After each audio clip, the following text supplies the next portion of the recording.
Hey there, this is Dennis Anyone with Dennis Hensley. It's a podcast about making things up and making things happen. I love talking to creative people. I think art and creativity make the world go around, make it all worth living. So I love talking to people. And today my guest is Michael Selditch. He is a documentary filmmaker and he has a new film called Happy Clothes, which is all about Patricia Field, the designer and stylist who is famous for working on Sex and the City, Emily in Paris, Devil Wears Prada, Ugly Betty. She has a real unique way of putting together an outfit. And in Michael's film, we get to learn how she does that.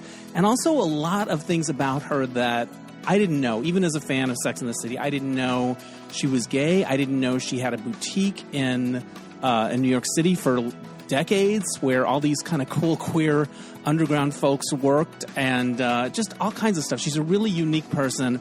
And Michael's film really shows her in a wonderful light. It was very inspiring, and I was excited to talk to him about the movie, which is going to open on September 20th in New York City at the IFC Center, and the same date it's hitting video on demand on Apple and Amazon. So that's exciting. But before we get to the interview, I want to let you know that this podcast, Dennis Anyone, is brought to you by me. I do it. I love it. I'm into it. I don't make any money, really, a little bit here and there, but I love it. It takes some time and some money to do it. So if you want to support the effort, there are a couple of things you could do. You could go to DennisAnyone.net and you can leave a tip in my virtual tip jar. And I want to give a shout out to Stephen S., who left me a nice tip based on the last episode with the Lane twins. He wrote that I'm a twin and I love 9 to 5. So thank you. So we ticked a couple boxes for Stephen, and thank you for the generous tip. It means a lot. There's also a thing on my website called Buy Me a Coffee where you can just donate the cost of a cup of coffee, and it's a way of saying thank you, and it makes my day usually. Unless I have something really exciting happen. It's usually like the number one thing. The other thing you can do is become a subscriber to DNR Studios. I'm part of a group of shows under the Derek and Romaine podcast banner, all these really fun queer shows, and for a monthly fee you get my show early, and you get all these other great shows. So check that out at dnrstudios.com. And here now is my interview with filmmaker Michael Selditch about his movie Happy Clothes.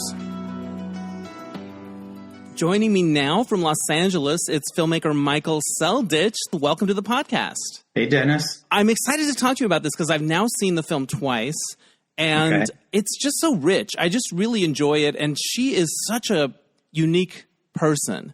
So for somebody who doesn't know much about Patricia Field that might be listening to this, how would you describe her? Because I thought, she's a designer, but she likes to be called a stylist. And then she's worked on things that we all know. And then some that I didn't realize she'd worked on. So, yeah, I mean, she thinks of herself more as a stylist than a designer. Yeah. But she has been credited on many things as a costume designer. I mean, as a person, she's fascinating. In fact, the reason that I made this doc was because of meeting her and finding her so fascinating. She was on I did a project for CNN before COVID called American Style. And she was one of the many people that I interviewed. And I kind of fell in love with her during this interview. She was so funny and smart. And, I was familiar with her work, which we can talk about, but I didn't know how many people out there really were familiar with her work or her store in New York. But because of that, I thought, God, somebody should make a documentary on her. And so did you reach out and say, hey, I want to... I reached out and actually at first she turned me down. She said, other people have asked me. I don't like to be put on a pedestal. She's very humble. She was like, I don't know. And I kind of pushed and she just wouldn't budge. And then COVID happened. And then like almost 2 years later, I guess it was in like the summer of 21, I approached her again, and this time I said to her, anybody can make a documentary on you. You're a public figure. And I said, but, I don't want to just get a bunch of people together and interview them and mix it with archival and do that kind of straight up doc. I was like, I really want to like follow you and see you shop and see you work with actors and see you in a fitting and like get inside your head and really watch how you do what you do. So for that, I would need you. And I said, if you're not going to do it now, like, when would you ever do it? I mean, I didn't want to say you're old, but she was turning 80 at that point. Right. So she thought about it and she goes, okay, let's do it.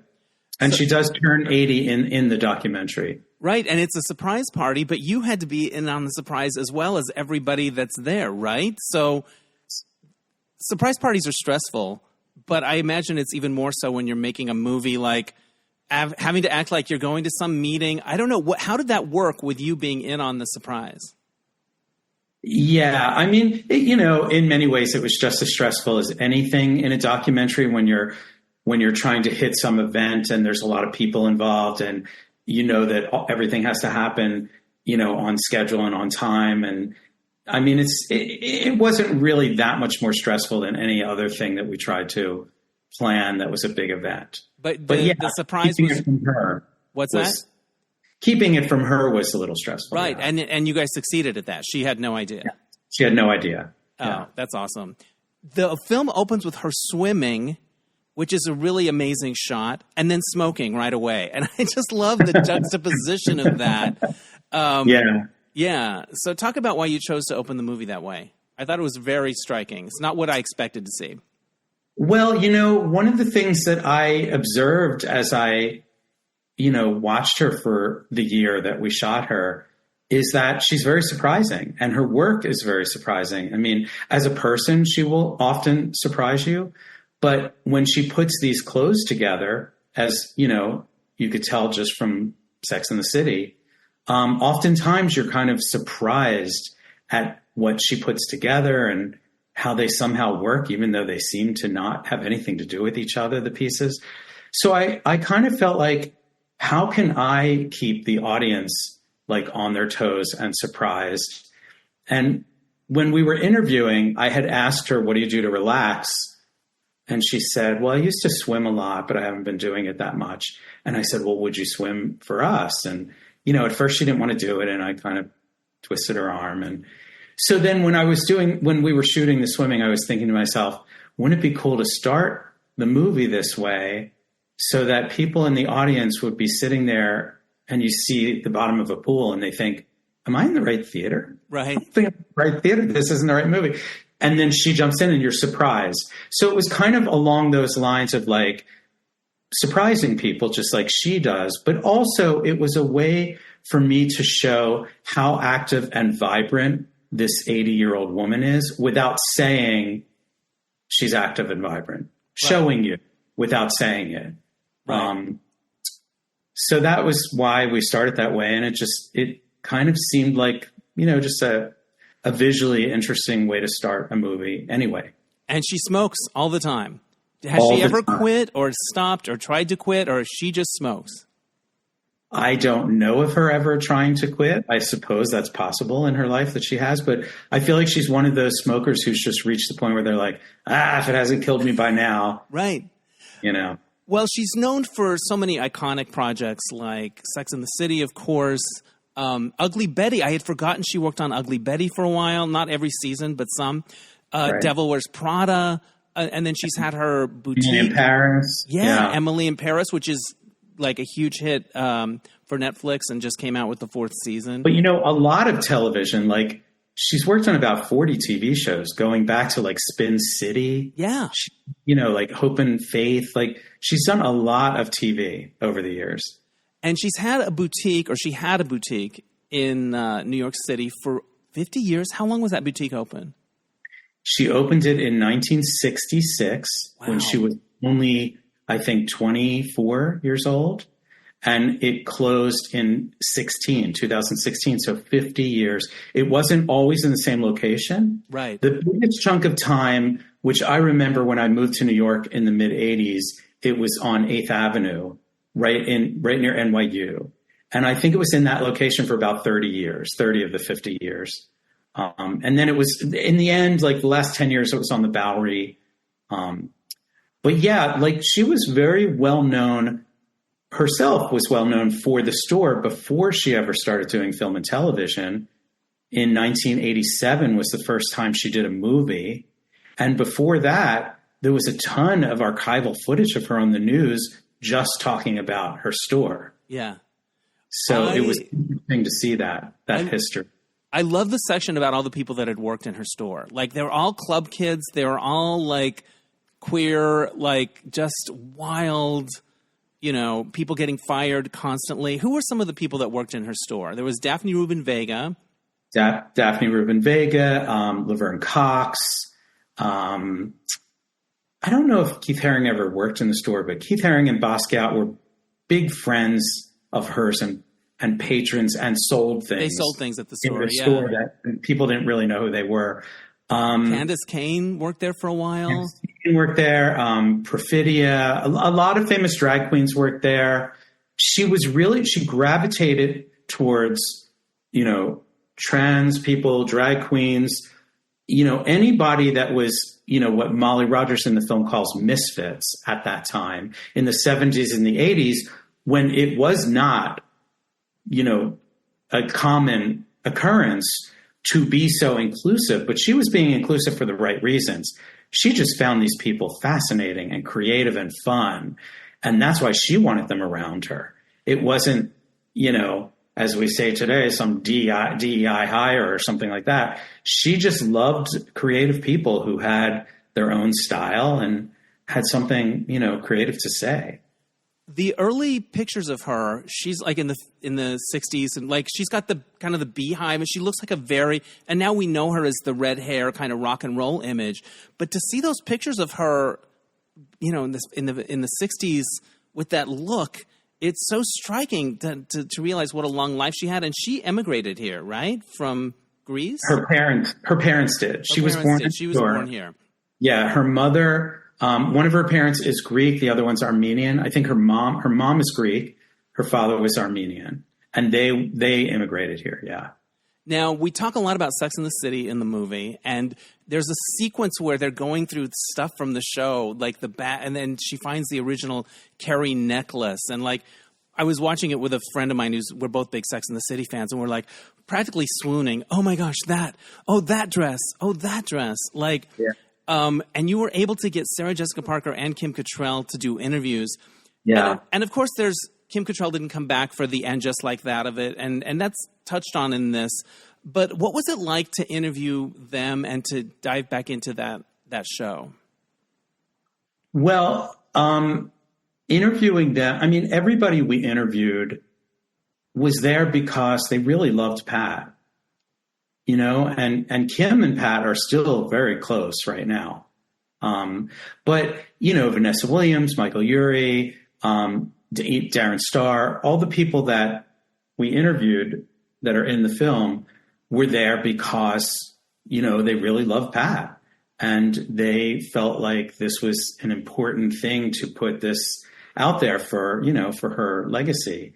And they enjoyed talking about working with her because they had so much fun working with her. But yeah, we got great interviews. It's funny, in post, we started to tend to lean towards interviews that were more anecdotal than informational. Yeah. So instead of saying, well, this happened and this happened and this happened, the interviews are just more about stories. David Frankel, the director who directed Devil Wears Prada and many, many movies that we know, was very funny and had worked with Pat really early on. He was one of those first directors to hire her in the 80s. Right. They did that movie, Miami Rhapsody. Yeah. And that's where he met Sarah Jessica. But he had very funny stories to tell about her, like the one about the wig and, the white hair of Meryl Streep. Talk about that a little bit. The white hair that Meryl Streep had in Devil Wears Prada. Yeah, it's funny. We got slightly different stories when we'd ask Pat or Molly or David. They all had a slightly different memory of it, but we used David's story in it. But basically, Pat had the idea of doing the white hair based on the model whose name I'm blanking on, but her image and her name is in the film, and a beautiful model who was, I think, in her 50s and had this very white shock of white hair. Right. And Pat showed that to Meryl, and Meryl loved it and said, yeah, let's do that. And then when the studio got wind of that she was going to wear a white haired wig, they freaked out because they thought, that sounds like an old woman. Like, This is crazy. So they freaked out and came to New York and I don't tell the story nearly as fun as David Frankel, but right. But they show up and they're ready to bust them for it. Yes. And then they show up in it. Pat's office and they get overwhelmed by all of the clothes and the accessories and everything and wind up never even asking about the hair. And of course it's iconic at this point. It is. And she looks amazing with that hair. Yeah. I learned that she's a lesbian or at least bisexual. Like she has relationships. Yeah, which I did not know. And she talks about her love affairs, which is sort of wonderful. And as somebody that does a lot of gay media and stuff, I never knew that. Was she open to talking about her affairs and her I didn't know it either, actually, when I first asked her to do this until I started diving more in. She's very quiet about her private life. It's not that she was ever in the closet, but she's very private. And, I didn't want to treat it in the film like it was any big deal. And, so I didn't want to ask or get into those typical kind of like, was it hard for you in the 50s growing up as a gay teenager? I just thought that seemed so old and dusty. So I just asked her, like, how many times have you been in love? And that's what started her on that answer. And then we wound up reaching out to Rebecca Weinberg, her longest relationship that she had for like 11 years. I loved hearing about that relationship because Rebecca was like 19 and Pat was in her 40s. And Rebecca saw her. Rebecca was like go-go dancing and saw Pat and just was like, I want that. Yeah. Yeah. Rebecca was 19 and Pat was 47. But they were together for almost 12 years. Yeah. I just read a Q&A with Darren Star. I never knew much about him. Of course, he's created all these shows that we know, and he's been a public figure forever. But Pat talks about him like he's like a rational Hollywood person to deal with. Like, there's the crazies, or the difficults. And you got the feeling that like Pat could deal with this guy. And that he was. It was really great when we interviewed him. I found him really charming and very straightforward, Right. And he also has that relationship with Pat where they just really love each other and they love working together. And she's done many of his projects. She did not just Sex and the City, but she did Younger. There was another show, and then of course Emily in Paris, but there was one or two others between Younger and Emily in Paris. He always would ask her first whenever he had a new show, and a lot of times she was working on something else. Right. She was always his first choice. Yeah, he even says in the film, I used to get jealous when she worked for somebody else, like she was cheating on me, which was really cute. I loved what Sarah Jessica Parker said about how she would put on anything for Pat. She would never say, I'm not going to do that. And, sometimes you're watching Sex and the City and she appears and you're just like, what is going on? But that was part of what was so wonderful about the show. But the trust that they had, that Sarah grew into kind of a fashion icon, probably under Pat's tutelage. Like that, if she hadn't worked with Pat. Well, I think she was before that. Right. I think she was very much into fashion before she met Pat. But definitely there was a trust there. Right. That was, I think, the beginning of something really big that reoccurred many times with a lot of other women that worked with Pat.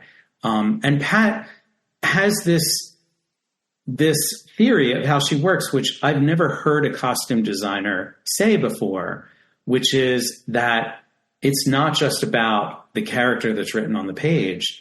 She takes into consideration the actress that's playing the part. And she said to me once, if Sarah Jessica hadn't been Carrie and some other actor played that part, she probably would have looked very different. Right. So she makes it very much a collaborative thing. And she wants that actor to really, dive in and take part in like how they think that character would dress. Right. And really make that a collaborative thing, which is really interesting to me. Yeah, Kim Catrall tells a story about going on a shopping trip with Pat and not buying hardly anything and realizing later, she was just getting to know me so that she would know how to costume me. Their relationship was very sweet, and they had a lunch together and they were laughing. Yeah. Yeah, Kim and Pat just really love each other and still do stuff together. They'll go shopping just for Kim privately. Like she'll take Pat with her shopping, just to buy stuff for herself. There's a sequence where she's working on a show called Run the World, which is like an African-American ensemble, kind of Sex and the City vibe. Where does that air? I want to watch it. There were 2 seasons of it on Starz. On Starz. And then it got canceled after the 2nd season. Right on. But we get to see her work with an actor and put the looks together. And we get to kind of see what it is. And it's very like casual and like, I don't know how you would describe it. Like she's a magician, but you don't see her do the tricks, right? Was that your experience? That's a great way to describe it. It's very casual. There's no pressure, but yet it's very collaborative. It'll be like, here's some ideas. Here's some things we like. Try this on, try that on. And then the actor will come out, and Brisha Webb was the actress who was in this scene. And, they'll all look at it and together decide like this works, this doesn't work. And then Pat will just throw a wrench into the thing and say, let's try this, and pull something out that just you would never think would work. And then somehow it works together. And then they just keep trying things and trying things and trying things. And they keep pushing it to the limit. Like it never gets to be too much. One of her designers says to her, do you think this is too much? And she's like, nothing's ever too much. She's just like, go for it. Just try it and see what you get. And that scene to me is one of the more important scenes in the film because it really is the time that you get to see her actually doing what she does that we never get to see except for the end result. We see what they're wearing on TV and think, oh, that's cool. But we never get to see how they got there. The journey of it. And it's lighthearted, the journey. It's experimental. It's a little kooky. There's a lot of laughter. But you talk about her throwing a wrench into things with this, no, we're going to go with this giant hat or whatever it is. And I think that might be the genius, the wrench. It is. And there's in her brain, there is kind of a method to her madness. Like in the very beginning of the film, she talks about they're having a meeting. The first scene after the swimming, they're having a costume meeting for Run the World with her team. And Pat says to the assistant costume designer, I love what you're wearing. Like, I love the mixing and matching you did, because she's wearing 2 like patterns that most people would never put together. Right. And Nadia says, yeah, I like mixing patterns. And everybody in the room is like, we never knew that, and they laugh. And Nadia says, yeah, I don't know why it works, but somehow when you see it, mixing patterns, when it works, it works. And Pat says, I can tell you how it works. You want me to tell you how it works? And everybody's like laughing and saying, how? And it's very simple, her theory. She's like, it's all about the color. If the colors work, it doesn't matter what the patterns are, they'll work together. And then when you think about it, it's like, okay, that sort of makes sense. And then when you see it in real life, it totally does make sense. The thing that struck me the most about her, and it makes me not surprised that she wasn't that interested in doing a documentary initially, is she's not a snob. She's not pretentious. She's not full of herself. She's not like, let me tell you about when I worked on this film. Like she's in fashion. Like, that's the most snobby business there is, right? And Hollywood. Like, she's not that at all, right? It's true. She's not. She's really not. She, it actually makes her uncomfortable when she sees her name in the press or when she gets accolades. She admits that she likes it, that it feels good. Right. But it makes her nervous because I think that she feels like then she has to like one up herself. Like she gets nervous that she's not going to be able to do it again. Right. She has, like most people, like most human beings, she has this kind of insecurity inside that's like, no matter what you do, that still thinks like, oh shit, am I going to be able to pull this off? Right. So it is charming to see that somebody who's been in the business for so long and has had so much success can still have those little feelings. It's really sweet, actually. And kind of surprising in that world in particular. Yeah. Talk to me about the title, Happy Clothes. I love that title. Well, thank you. When we were making the film, I didn't know what I was going to call it. And, we were just calling it the Pat Field documentary for a long time. And I started to make a list in my phone of ideas every time I had an idea. And it was one point where I was up to like 70 ideas, 70. Wow. Ideas. But I didn't really like any of them.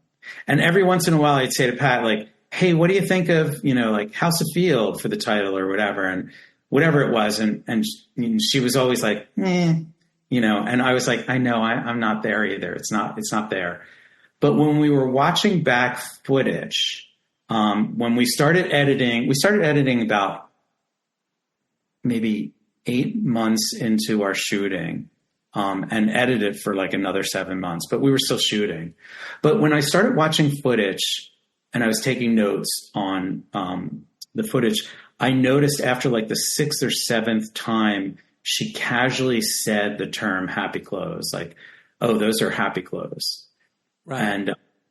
And all of a sudden the light bulb went off to me and I thought, oh, that's it. That's the title, Happy Clothes. And when I asked Pat, what do you think of this title? She's like, yes.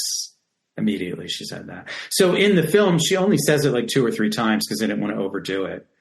But there's a really wonderful place where she explains it really well. Right. She likes clothes that make you feel good, that like she talked about, I don't want to do a vampire show or a dark, right. Like that's not her thing. She's Emily in Paris. She only wants to do projects that make her happy. Yeah.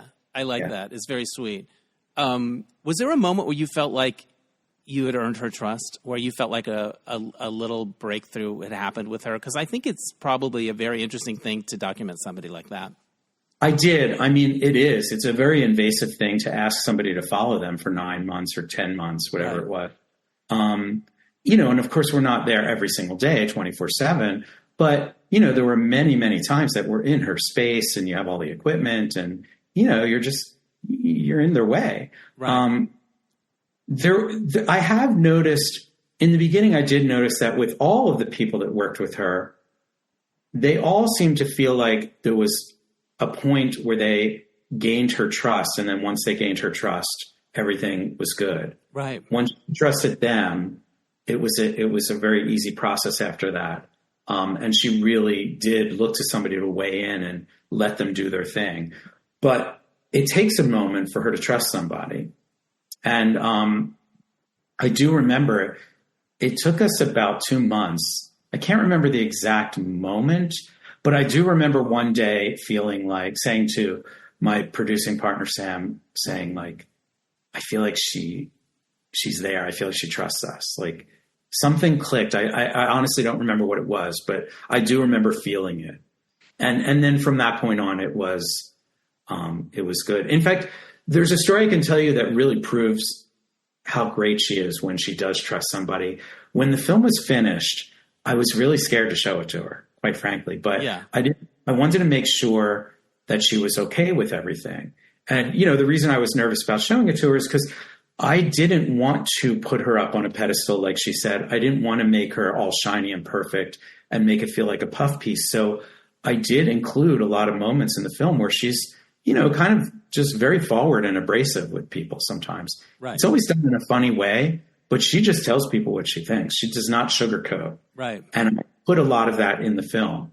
So I didn't know how she was going to react to it. And I showed her, it wasn't quite a rough cut. I think it was like a fine cut. It was like after we really tightened up the rough cut.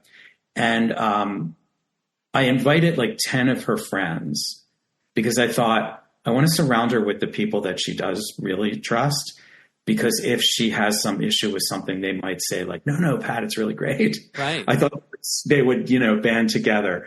So we filled the room with like 10 of her friends. A lot of them were in the film, like David Dalrymple and Kevin and Erica that's in the film. And we watched it and everybody was quiet. And I was sitting next to Pat and I was kind of watching her reactions out of the corner of my eye. And, she would laugh at things and it was done and the lights went on and everybody was quiet and everybody just turned to Pat. Like, what do you think? And she turned to the room and she goes, is it too long? Does anybody really want to watch me for that long? She just thought it was too long. And everybody's like, no, it's not too long. I mean, It's an hour and 50 minutes. It's not that long. But then I said to her, is there anything in it that you want to change or that you want me to take out or that makes you feel uncomfortable? And she thought about it and she said, and this is the part that I'm saying answers your question about what she's like when she trusts someone. She said, no, this is your thing. This is your piece of work. This is your piece of art. You do what you think. I'm not going to tell you what to do. And I just thought, like, wow, what a beautiful gift, to give a filmmaker. Right. Is to say this, basically saying, I trust you. You do what you want to do. I mean, that doesn't happen a lot. And it was very touching to me and just felt, like, I don't know. I was just really grateful for her for that. Right. As a subject, she is different than so many successful people who are really full of themselves and protective of their image and don't want, she's so different. And that's what's so interesting about the movie over and over and over again. Did she ever comment on your clothes? Did she ever say, I like those pants? She did when we were, it took a really long time. But I was usually just wearing like jeans and a t-shirt. Right. So it's not like I was ever getting crazy dressed up. But when we did a press junket, we premiered at Tribeca Film Festival in 2023, in June of 2023. Right. And we did a lot of press. And there was one event that we did that was for this fashion group. I'm blanking on their name, but there was a lot of fashion people there. And we did a Q&A on stage and a panel discussion. And I was wearing kind of an odd mix of things. You have good style. I've noticed that over the course of our friendship. Yeah, you have really good style. Well, I was wearing a kind of an odd mix of things that I just thought would be fun. And she did say that day, she's like, I love what you put together there. That's good. The shirt and the jacket, like you wouldn't normally. I can't remember what it was now, but anyway. I love that. That's a badge of honor. It totally is. And I can't tell you how many people, when she does say that to people, I've seen her do that. And then people just start to glow when she says. Makes their week. I'm sure they can float on that for a week. Exactly. There is a moment where she's reflecting on Sex and the City, and she says she wasn't crazy about that moment where she put the belt that was right on Carrie's skin and her midriff, like this green belt. But other people love it, and it is very memorable. But I love that she was like, I don't know about that now. It's true. She's mentioned that to me a couple times when people ask her if she ever thinks that she did something that she now doesn't like. That's always the one she goes to. I'm sure there are other things, but yeah, that is interesting. And she turned 80, and she's so vibrant. She still drives. Does she still drive?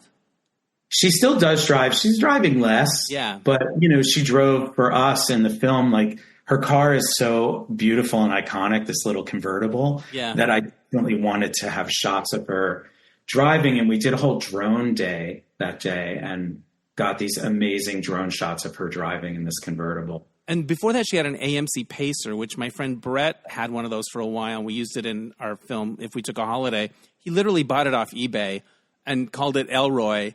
And it's like Elroy's brother, that AMC Pacer. It's so funny. I know she talked about that a lot, and then Kim Catrall talked about it. And then, by sheer chance, we found this amazing archival footage of her getting in that Pacer. And we use it, as you know, when Kim tells that story about the first day that they went around shopping in Pacer. You mentioned the drone shots. Near the end, there's some really spectacular drone stuff. And I'm just wondering, how is it to work with drones? How do you do it? Is there a drone person that knows how to do it? Yes. We had a guy named Miguel Zamora, who was also one of our cameramen. And our DP, Chris Lindenmuth, was great. And he brought on other cameramen. Certain days, it was just Chris, but then other days we had multiple cameras.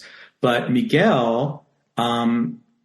I don't remember if I found out that he did drones or he told me he did drones, because I had wanted to do the drone of her car. And Miguel's like, oh, I do. I'm a drone operator. So he did it, and he was amazing.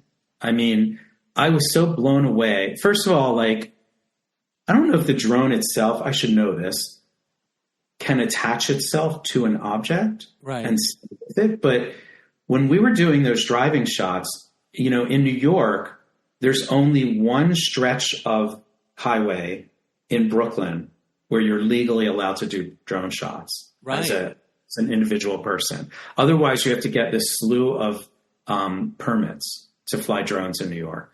So we went to this strip in Brooklyn. It's near Prospect Park. And it's like 10 blocks long, really long blocks. And we had her drive up and down it a couple times. And I was standing with Miguel, and we're just looking at his phone. And he's operating the drone from this app on his phone, and we could see it. And he was so steady, like right with the car, that it just kind of blew my mind. And they're like 4 blocks away, and he's just, running it on his phone. It's just amazing. Yeah. Amazing. So then we filled the day with drone shots and did that stuff like on her balcony and stuff, which I wound up using at the end of the film. Yeah, I love that. Did you have to get permits for that? Because that was in the city. No, we stole that. There you go. Yay, I love sneaky stuff. We were afraid of driving without permits because you're going blocks and blocks and blocks. This was just in front of her apartment building, so we just kind of stole it. I'm at an age, I turned 60 this month, and so I'm looking ahead to like what the next chapter is. So when I see people like Pat who are crushing it at 80 or still, I find it very inspiring. Did you look at her and think about, I want to try to be like this in my life? Or was she inspiring in that way when you were around her so much? She was definitely inspiring in many ways. I mean, some of the things that I find amazing about Pat is she is definitely a live in the moment, forward thinking. She never talks about regretting things in the past. She never is like, I should have done this or I should have done that or this didn't work. If something doesn't work, she just moves on. She doesn't dwell on it. Yeah. And she goes with her gut. That's the other thing that as an artist, I found so impressive about her. Like, in what we do, a lot of it is collaborating, collaborative work, which is great. And I love collaborating, especially with people that are, really smart or really creative. It's always more fun. But collaborating also has its challenges when two people are not seeing eye to eye. And when Pat does it with people, like, if somebody doesn't like it, she's like, okay, whatever. And she moves on. Like or if something's very bizarre, she's never saying to herself like, I wonder if this is going to work or if they're going to, if the network people are going to agree to this. Like she just doesn't care. It's like, I like it. Let's do it. If somebody stops her from doing it, she's like, all right, whatever. And she just moves on. Like it's not this dreaded issue of whether other people are going to jump on this bandwagon. Either they're into it or they're not into it. And that's it. And then she moves forward. So there's that amazing aspect of just not getting yourself worked up over, when the other people around you are not on the same page. She just moves forward. Right. And if something doesn't go well, she doesn't get stuck on it. She just keeps going. Yeah, she doesn't get stuck. She's like, okay, that didn't work. What's the next thing? Right. That's a great philosophy. It really is. What's the next thing? That's kind of my motto of the year, I guess.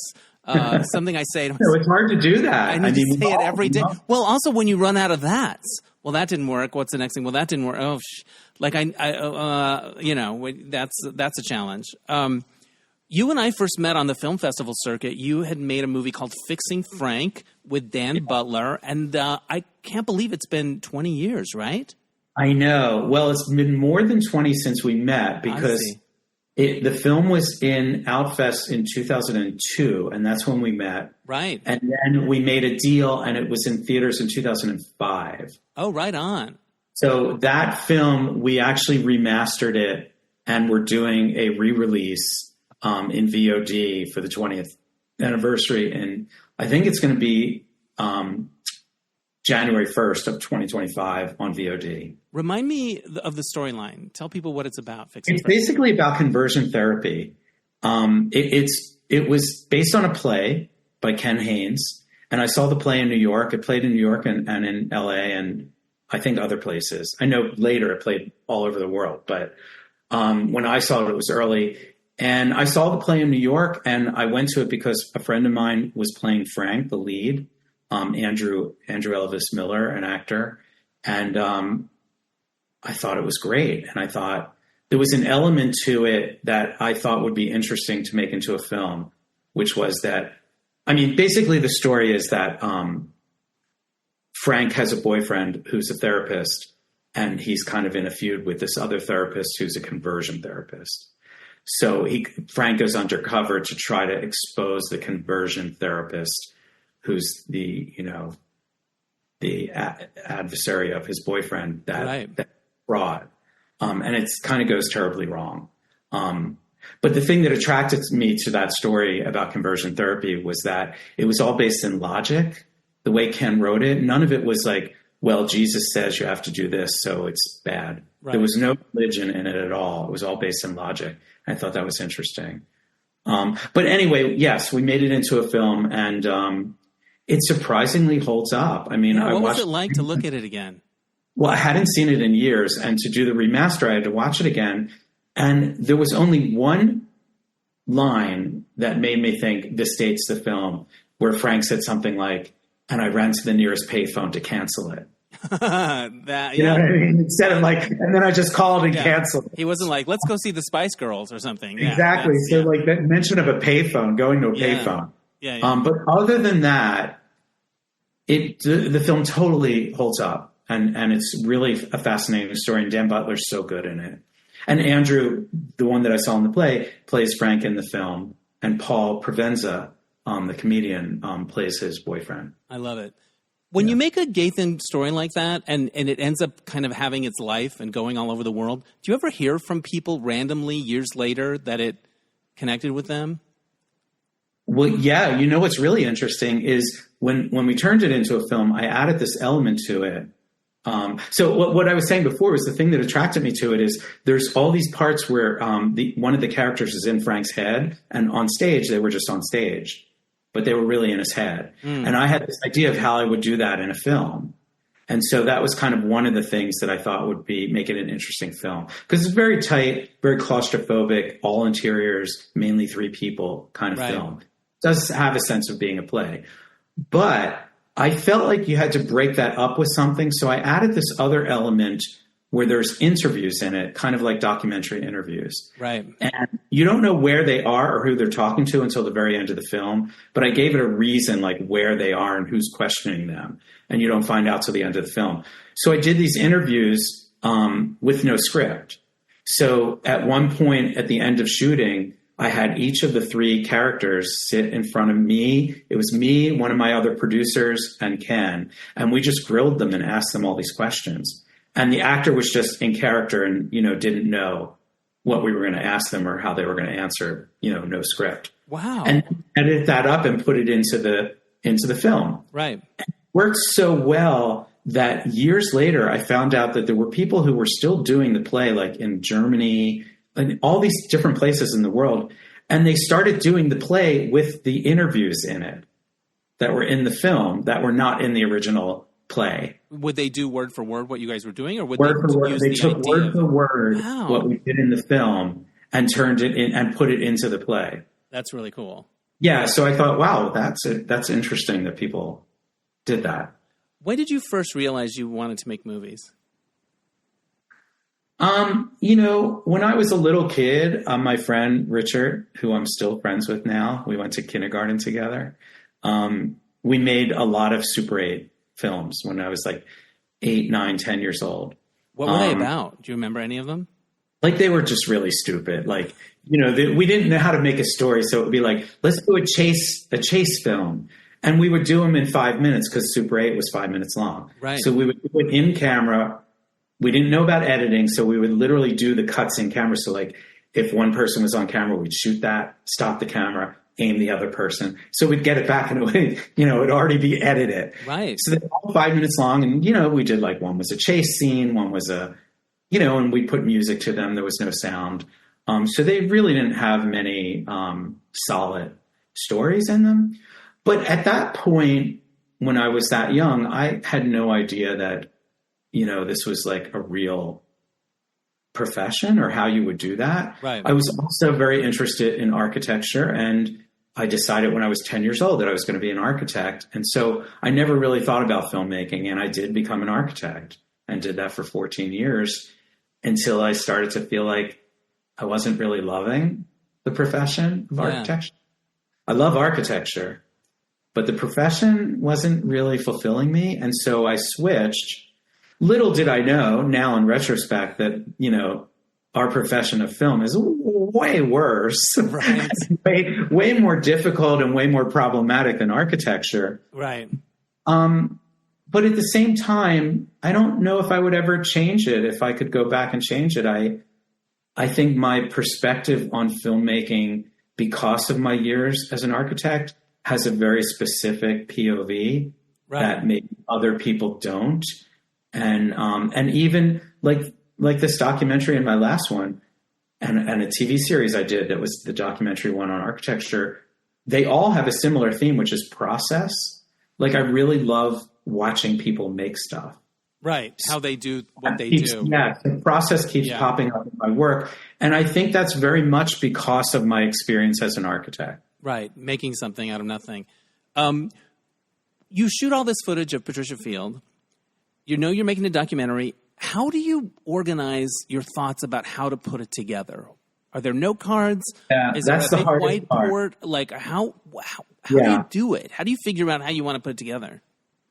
Well, I have often said, because I've done a lot of work in documentary and a little bit of work in narrative, that, when you're making a narrative film and you start out with a script, and if you start out with a really, really strong script, you're halfway there. Then you just have to have lightning in a bottle, like great acting, great cinematography, if you check mark all that stuff and your script is solid, you're really close to making something good.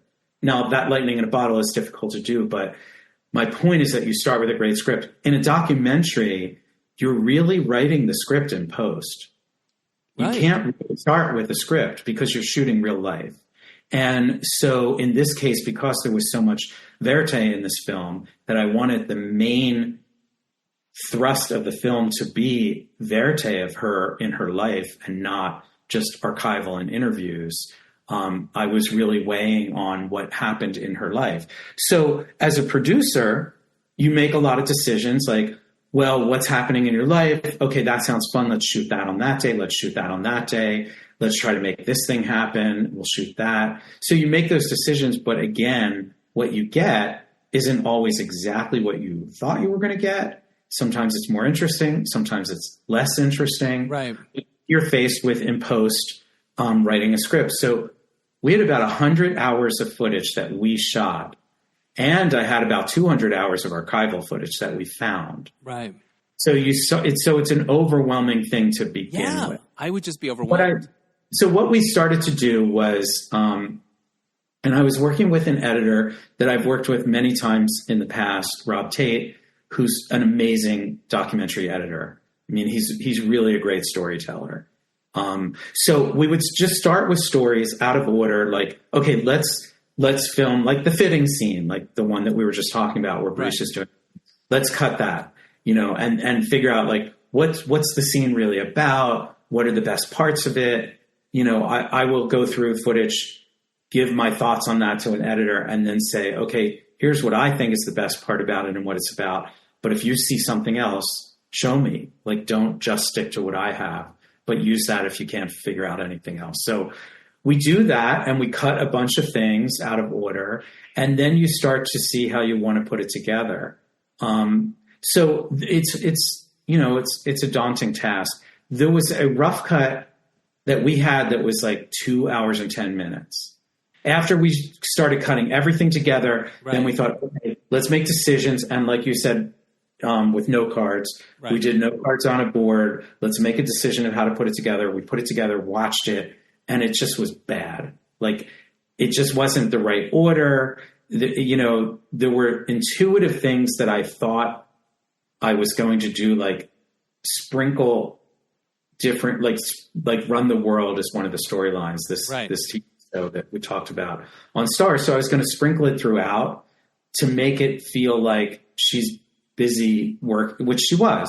She goes and does this, then she works on this, then she goes back to the book, then she goes back because she was writing a memoir. So I sort of interjected everything all over the place.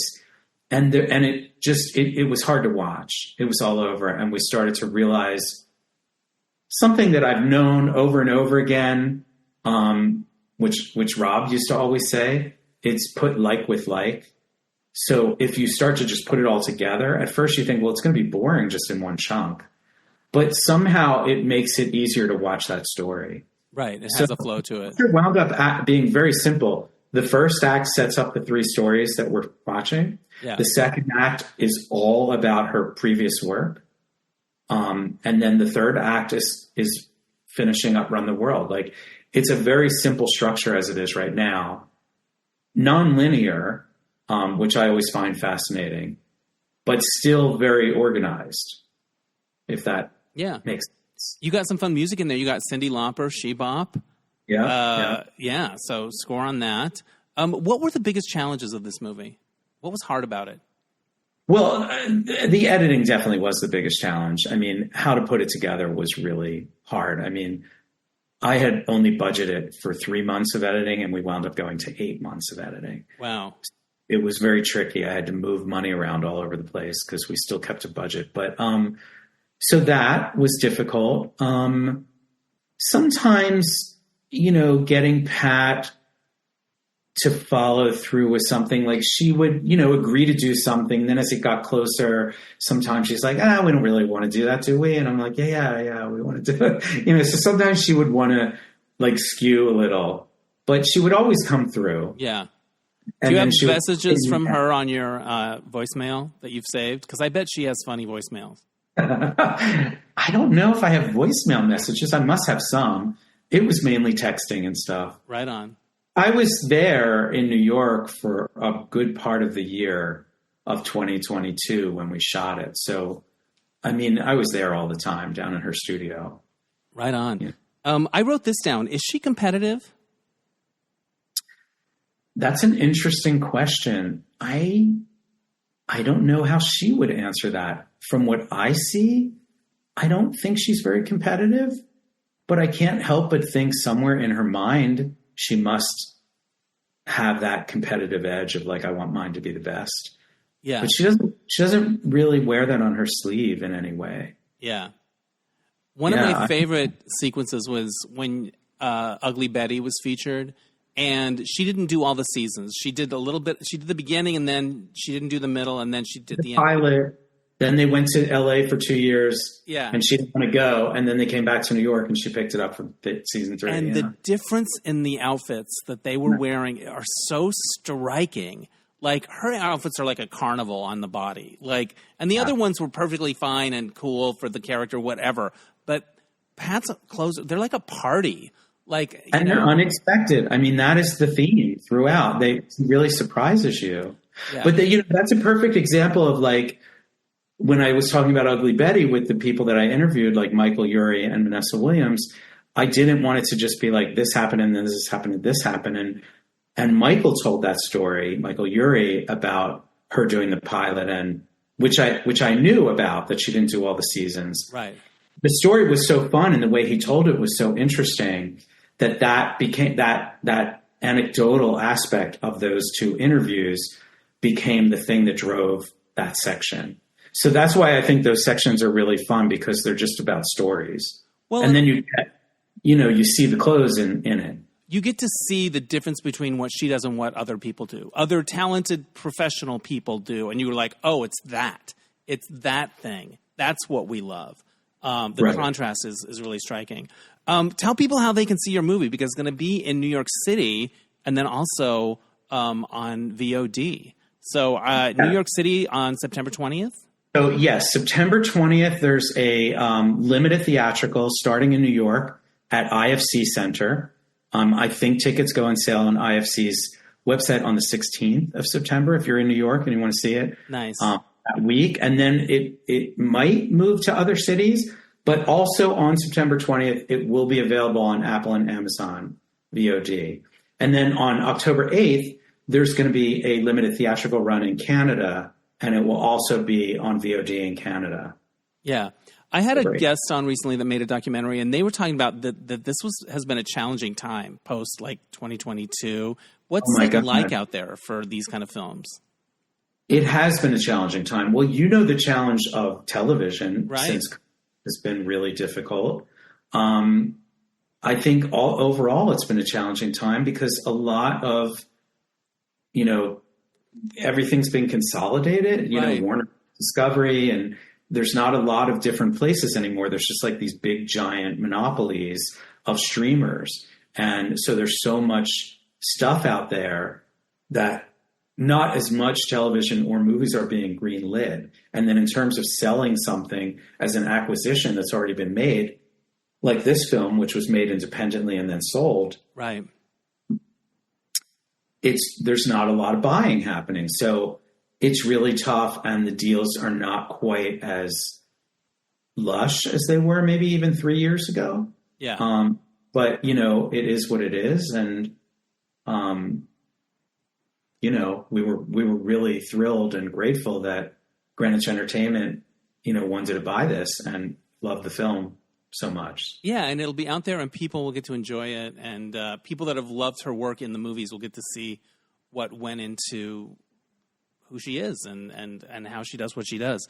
Here's my final question. In all your interactions with her, is there a moment you're always going to remember of being with Pat?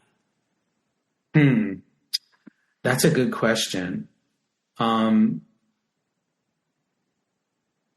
don't know. I think that moment that I described when she watched the film was pretty great. And you must have been nervous as hell, right? I was really nervous because I didn't want her to be unhappy with anything. Of course not.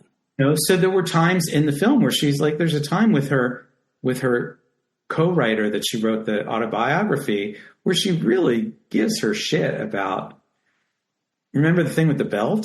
I mean, I won't get into it because I'm not going to be as funny as she is but I thought, I don't know if she's going to want people to see her giving her, you know, but that's Pat. And she's like, that's what I said. I don't care. You know, I mean, so yeah, there were a lot of moments that I was nervous that she might not want something that's in the film that I thought was really funny or entertaining or insightful or just very, you know, clear about her character, that I thought she might want to clean up, so to speak, but she didn't.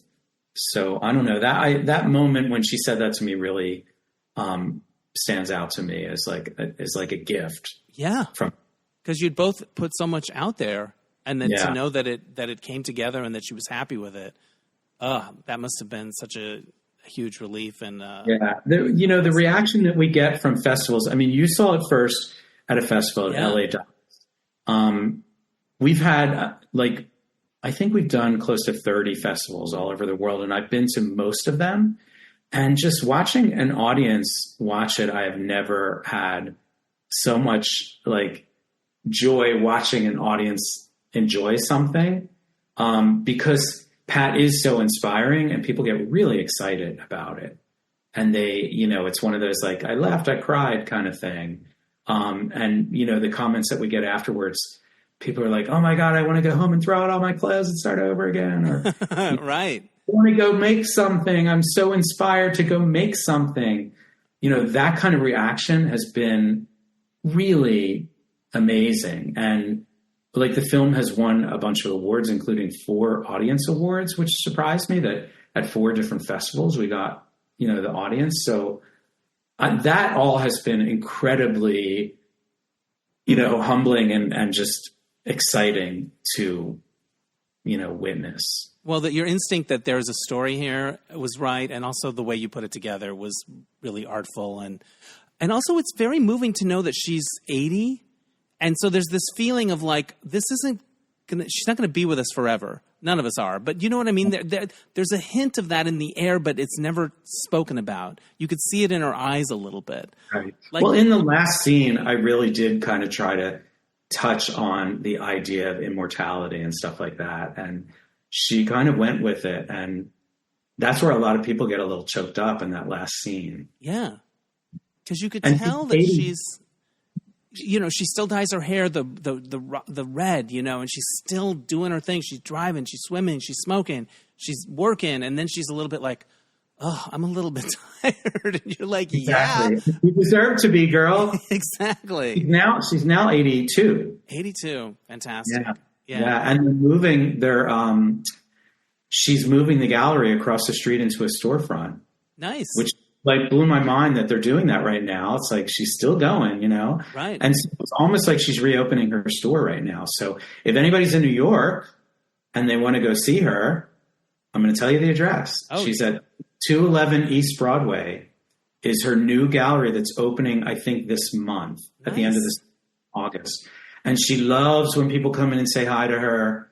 And it's going to be really cool because her gallery that was shot in the film was very cool, but it was very small and kind of off the beaten path and in a residential building. So it didn't feel like a commercial space. Like you had to know you were going there almost by appointment. Yeah. This is going to feel much more like a storefront, like her stores did. When she had stores. She could have easily just gone Hollywood. Like, I'm just going to do movies and TV. I don't need to be down here with the club kids. But she kept true to those roots.